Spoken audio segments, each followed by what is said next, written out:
For an instant, an abrupt and outlandish thought appeared in Clara's mind.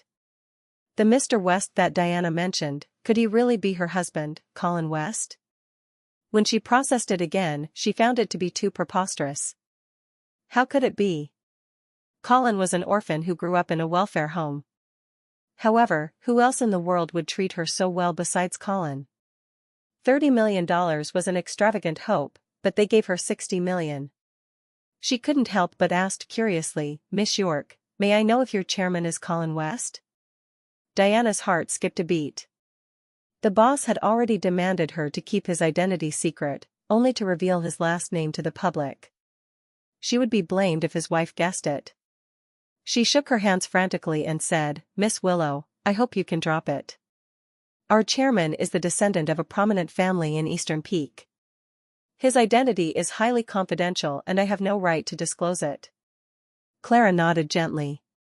She composed herself upon the mention of the descendant in Eastern Peak.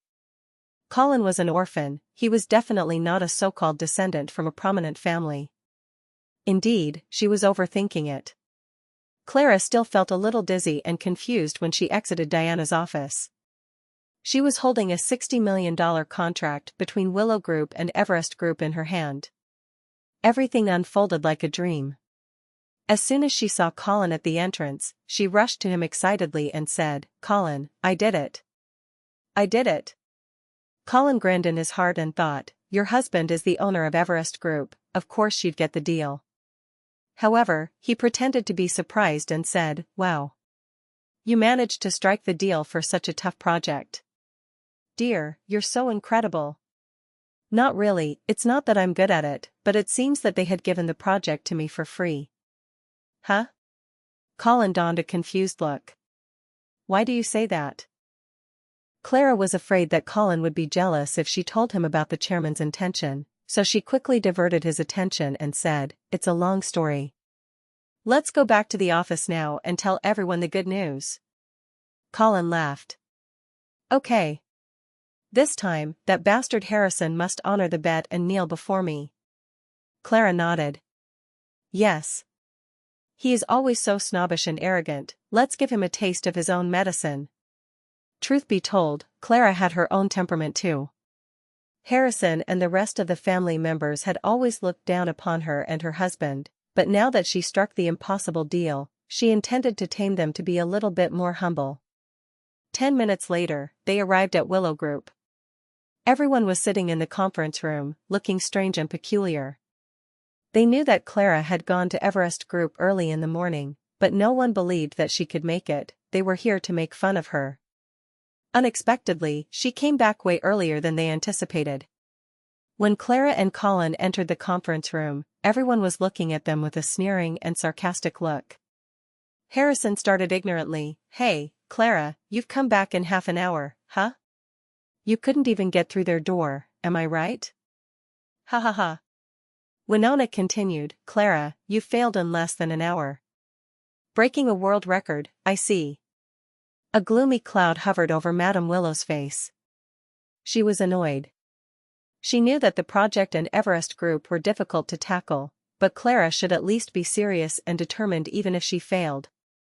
How could she give up so easily? Madam Willow glared at her and growled, "Clara Willow, you disappoint me."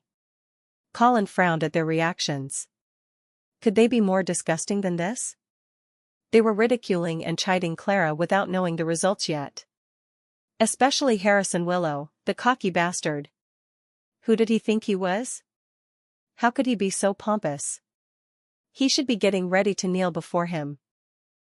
Clara was initially very excited and thrilled, but facing the crowd's mocking and teasing, the wrath of fury was burning inside her. She furrowed and said, "I'm sorry to let you down, but I've struck a deal with Diana York of Everest Group." "What? You did it?" "No. No way. Impossible.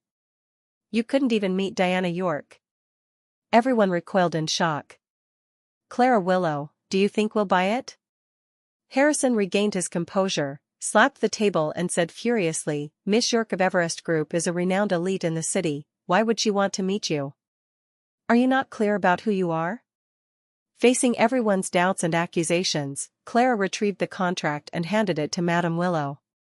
"This is the contract. Please take a look at it." The contract was like a bomb that exploded in the middle of the conference room, sending shockwaves across everyone in the room. Harrison still refused to believe it. He shouted loudly, "She must have forged the document. I don't believe that she can handle Everest Group." "He's right," Winona added in great dismay. "Who does she think she is to strike a deal with Everest? It is a $30 million project. If she can do it, I would have already gotten the deal a long time ago." Clara sneered. "My cousin, you're wrong, it's not $30 million, it's $60 million. "No way." Winona grinned. $60 million contract? You find it funny to lie like that, don't you? You think we're all fools, don't you? If you say the deal is $60 million, I can tell everyone that I'd get a $100 million contract. Harrison curled his lips in disdain and said, "Clara, you're treating Grandma and us like fools." He then turned to Madam Willow and said, "Grandma, this is outrageous. You can't let her go just like that." Madam Willow was so angry she was gritting her teeth indignantly. She already felt it was feeble to strike a $30 million deal, but Clara came back half an hour later saying that the contract was worth $60 million. Did the young lady really play her for a fool in front of so many people? Did she really think that, as the head of the family, she could be bullied like this? If she didn't kick the rebellious girl out of her family, how could she control the family in the future? Furrowing furiously, Madam Willow slapped the table and shouted, "Clara Willow! Go to the HR department immediately to proceed with your resignation." Clara gaped in extreme bewilderment. Were these people out of their minds? How hard could it be to just flip the contract open and take a look at it? At this moment, someone shouted abruptly, "Damn." The official social media account of Everest Group has just released a statement. The $60 million contract is real.